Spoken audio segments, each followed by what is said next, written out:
कर्जत नगरपंचायतची निवडणूक 2022 साली ज्यावेळेस झाली होती त्यावेळेस सगळ्या नगरसेवकांच्या एकीने आणि आमदार रोहितदादा पवार साहेब यांच्या माध्यमातून मी नगराध्यक्ष पदाचा कारभार स्वीकारला होता. त्याच्यानंतर 2.5 वर्ष सर्व नगरपंचायतीचा जो काही कारभार आहे तो सुरळीत आणि व्यवस्थित चालू होता आणि शासन नियमानुसार तो जो काही नगराध्यक्ष पदाचा कार्यकाळ आहे तो वाढवण्यात आला. त्याच्यानंतर जे नगरसेवक आहेत तर ते इच्छुक नगरसेवक ज्यांना नगराध्यक्ष पदाची इच्छा होती घेण्याची तर ते नगरसेवक सगळे आमदार रोहितदादा पवार साहेब यांच्याकडे गेले.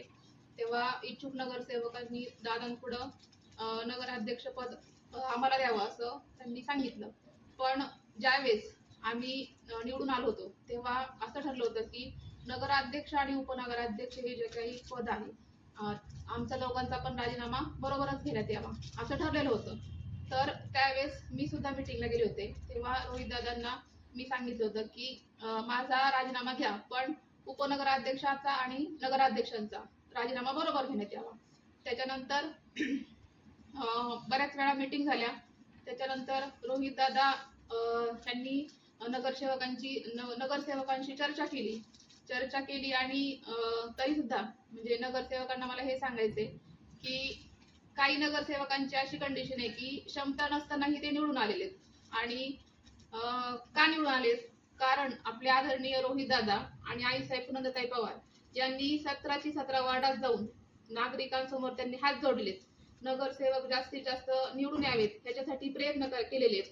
तर मला नगरसेवकांना एवढंच सांगायचंय की ह्याची तरी तुम्ही जाणीव ठेवा आणि जे काही तुमचं म्हणणं असेल जे काही तुमचं जे काही विचार आहे किंवा तुम्हाला जे काही म्हणायचे ते तुम्ही सगळ्यांनी इथं यावं, रोहितदादांशी चर्चा करावी. मी माझा राजीनामा द्यायला तयार आहे पण अगोदर उपनगराध्यक्षांचा राजीनामा घ्यावा आणि मी माझा लगेच राजीनामा द्यायला तयार आहे.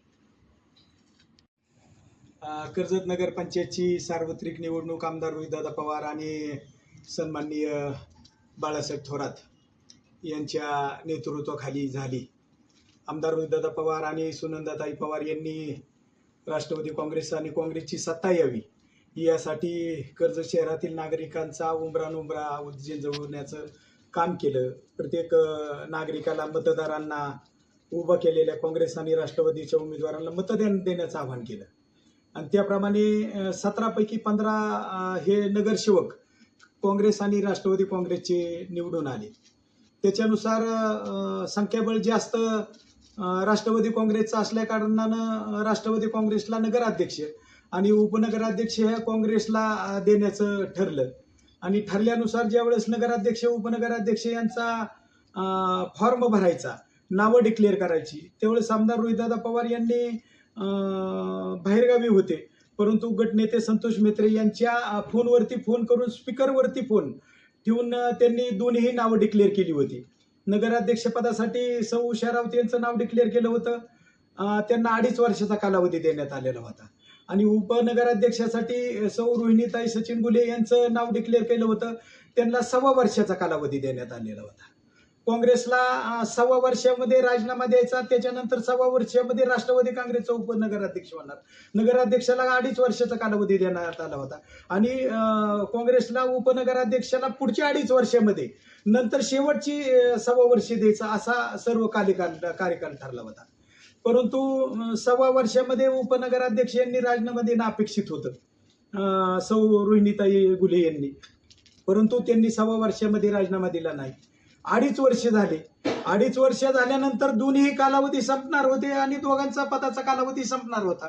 परंतु शासनाचं जे काही आरक्षणाचा जो विषय कोर्टामध्ये चालू आहे त्याच्यानुसार सरकारने डिसिजन केला की 5ही वर्ष नगराध्यक्षांना मुदतवाढ देण्यात आली आणि त्याच्यानुसार उपनगराध्यक्षांचं सुद्धा पद या ठिकाणी चालू राहिलं.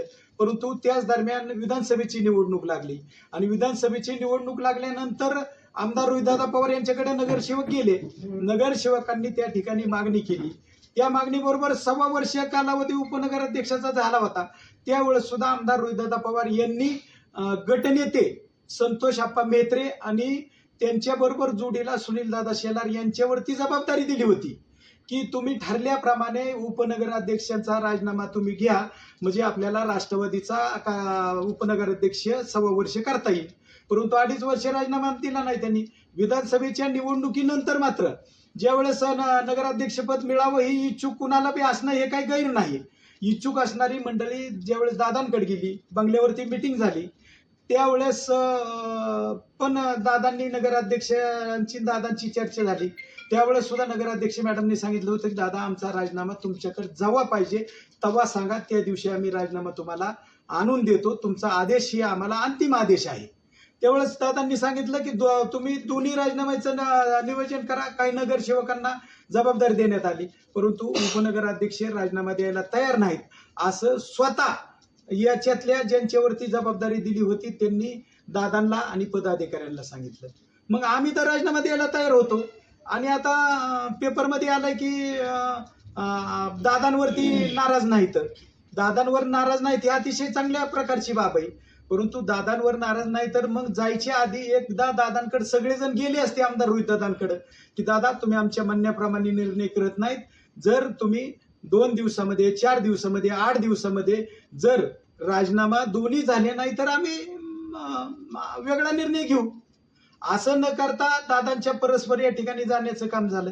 आणि सगळ्यात महत्वाचं की कामकाजाच्या बाबतीत बोलायचं म्हणलं, 15 दिवसापूर्वी महिलांचा 5-6 दिवस या ठिकाणी पगारामुळे संप झाला होता. उपनगराध्यक्षांकडे तर या ठिकाणी आरोग्य समिती होती, साधं डोकवायला सुद्धा आले नाही की संप मिटला का, त्यांचा पगार झाला का नाही झाला का. मग नगरसेवकांना माझी विनंती, आम्ही तर 24 तास काम करतोय, रात्री पाण्याच्या टाक्यावर जातोय, पहाटे पाण्याच्या टाकीवर जातोय, खेडच्या लाईनवर जातोय, कचरा उचलण्यासाठी जेवढं कर्मचारी त्या माध्यमातून जेवढा शक्य तेवढा उचलण्याचा प्रयत्न करतोय. मग जर नगराध्यक्ष एवढं काम करत असतात आणि मी बोलतोय म्हणजे मी काही सभागृहाच्या बाहेरचं नाही, मी सध्या नगरपंचायतमध्ये नगरसेवक म्हणून त्या ठिकाणी काम करतोय. मी त्या ठिकाणी कामकाजात सहभागी होणं म्हणजे काही कोणत्या ह्याच्यात हस्तक्षेप होणं असं काही प्रकार नाहीये. त्या सभागृहाचा मी सदस्य आहे. त्याच्यामुळं माझी विनंती नगरसेवकांना, तुम्ही गेलाय तर या ठिकाणी सौ उषाताई राऊत यांनी सांगितल्याप्रमाणे राजीनामा देण्याची उषाताईंची पाठीमागं पण या ठिकाणी तयारी होती. आणि आता पण तुम्ही दोन्हीही राजीनामे घ्या. या ठिकाणी पुरुष सदस्याला कुणाला तरी उपनगराध्यक्षाची संधी भेटल किंवा आणखी महिलाला कोणच्या तरी भेटल. आणि नगराध्यक्षपद तर महिलासाठीच आहे, जी त्या ठिकाणी आम्ही 15 जण तर आमचा गट एक आहे ना. मग गटाने त्या ठिकाणी गटातल्या 15 जणांना माझं आव्हान आहे आणि गटनेत्याला माझं आव्हान आहे की तुम्ही गटनेते तुम्ही अजिंठा काढायला पाहिजे होता, अजिंठा काढून मिटिंग घ्यायला पाहिजे होती. मिटिंग घेऊन त्यांना अधिकार आहे या ठिकाणी मिटिंग घ्यायचा, अजिंठा काढायचा आणि असं आपलं ही झालंय, तुम्ही राजीनामा द्या किंवा काही ते अजिंठ्यावर सुद्धा ते विषय घेऊ शकतात जे काही घ्यायचे ते. मग ते कुठलंच न करता या ठिकाणी एकतर्फी प्रेम करणं हे बरोबर नाही. एकतर्फी प्रेम म्हणजे कसं, एकाचा तर उपनगराध्यक्ष 1.25 वर्षाचं ठरलं त्यांचा तुम्ही राजीनाम्याचा विषय घेत नाही आणि नगराध्यक्षाचाच व्यक्तिदोषाने राजकारण करू नये माझं म्हणणं आहे. ह्याच्यातले सगळे नगरसेवक राजकारण करतायत असं माझं अजिबात म्हणणं नाही.